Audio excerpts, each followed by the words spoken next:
माता सीता की खोज में अंगद के नेतृत्व में वानर सेना यत्र तत्र विचरण करती हुई समुद्र किनारे पहुंच गई।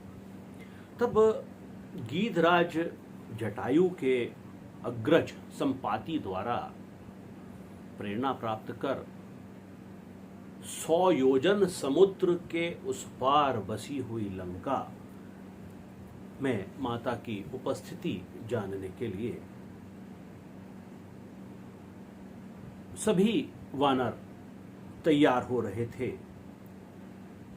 और यहां पर जबकि अंगद जी स्वयं वानर सेना का नेतृत्व कर रहे थे और वो नहीं गए, ऐसा क्यों हुआ? हनुमान जी को ही क्यों भेजा गया? देखिए, यहां पर हम इस विषय में बाद में बात करेंगे कि हनुमान जी को क्यों भेजा गया, लेकिन आज हम चर्चा करेंगे कि अंगद जी क्यों नहीं गए, जबकि अंगद जी तो स्वयं नेतृत्व कर रहे थे। तो नेतृत्व जो कर रहा होता है उसे सबसे आगे होना हो चाहिए। यहां पर वाल्मीकि जी कहते हैं, अहम एतद् गमिष्यामि योजना नाम शतम महत निवर्तने तुम्हें शक्ति ही स्यान वेति न निश्चितम। जिस तरह से तुलसीदास जी ने लिखा है, अंगद कहे जाऊं मैं पारा, जिये संशय कछु फिरती बारा। अंगद 100 योजन जाने का विश्वास तो था, परंतु वापसी में क्या समस्या थी? जब 100 योजन लांघने की शक्ति है तो वापसी में कहीं कुछ दूरी बढ़ने वाली तो नहीं थी, दूरी तो उतनी ही रहने वाली थी। और ऐसा भी नहीं कि कोई बड़े शक्ति का ह्रास हो जा रहा था। देखिए, उनकी जो युवावस्था थी, युवावस्था को देखते हुए ऐसा तो नहीं लगता था कि जो व्यक्ति एक बार कूद कर जा सकता है तो वापस नहीं आ सकता। तो आखिर ऐसा क्या हुआ? तो इसको समझने के लिए एक जगह पर विजय दोहावली में कहते हैं, अंगद कहा सकोप तब वेगी जाऊं मैं पार, मोहि सुरति गुरु श्राप की आवत बारंबार। गुरु के श्राप की सुध आ रही है मुझे बार बार। ऐसा देखिए, इस तरह की बातों को समझने के लिए कुछ लोक कथाओं का सहारा लेना पड़ता है। एक लोक कथा है जो प्रथम आती है कि अंगद और रावण पुत्र अक्षय कुमार दोनों के दोनों ही एक ही गुरु के आश्रम में शिक्षा ग्रहण करते थे। अंगद जी स्वभाववश कुछ अधिक चंचल थे, शरारत करते थे और अक्षय कुमार को अत्यधिक परेशान भी करते थे। एक बार दोनों भिड़ गए और अंगद जी ने उनकी पिटाई कर दी अक्षय कुमार की। तो बार बार इस तरह से जब होते हुए शैतानियां होते हुए गुरुदेव ने देखा तो उन्होंने अंगद को यह श्राप दिया कि यदि तुमने अक्षय कुमार से झगड़ा किया तो अक्षय कुमार के एक ही घूंसे में अंगद की मृत्यु हो जाएगी।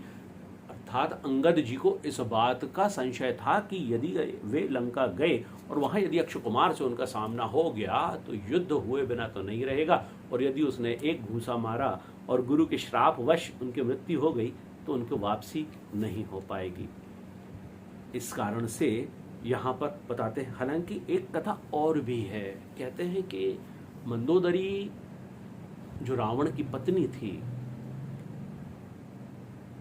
अंगद उन्हीं के पुत्र थे। अब कैसे? देखिए, ये तो लोक कथा है। लोक कथा में ऐसा बताते हैं कि मंदोदरी जी बाल्यकाल में मुनियों की सेवा करती थीं और कभी उनके वस्त्र भी धो दिया करती थीं। अब मुनि जो होते थे उनके लंगोटे में कभी किसी का वीर्य स्खलित हो गया और उसे लंगोटे को धोते समय और कुछ दाग दिखाई दिया और कुछ मंदोदरी ने सूंघ लिया। कहते हैं उनकी नासिका से वीर्य कण उनके पेट में पहुंच गया और उन्होंने गर्भ धारण कर लिया। अब मुनियों ने जैसे ही जानकारी मिली तो मुनियों ने मय दानव को बुलाकर मंदोदरी को उनके हवाले कर दिया। अब मय दानव ने भी इस स्थिति को भांपते हुए रावण के साथ मंदोदरी का विवाह करा दिया। अब चूंकि गर्भवती को भेजना तो उचित नहीं था, तो उसने मय दानव ने रावण से कहा कि जाते समय हमने सुना है कि तुम्हारी जो गर्जना है उस गर्जना से तो पहाड़ भी हिल जाते हैं, तो एक बार वो गर्जना सुना दो, क्योंकि वो गर्जना सुन ले तो हमारी जो बेटी है ये एक बार सुन लेगी तो ये भी अभ्यस्त हो जाएगी हमारे सामने। यदि एक बार आपकी गर्जना सुन लेगी तो अभ्यस्त हो जाएगी, ताकि उसे अपने ससुराल में रहने में कोई परेशानी ना होगी। तो रावण ने भी अपनी उस गर्जना को जिस समय पर सुनाया है तो वहीं पर मंदोदरी का गर्भ स्खलित हो गया। अब वो गर्भ गिर गया और रावण तो मंदोदरी को लेकर अपने लंका नगरी में चला गया।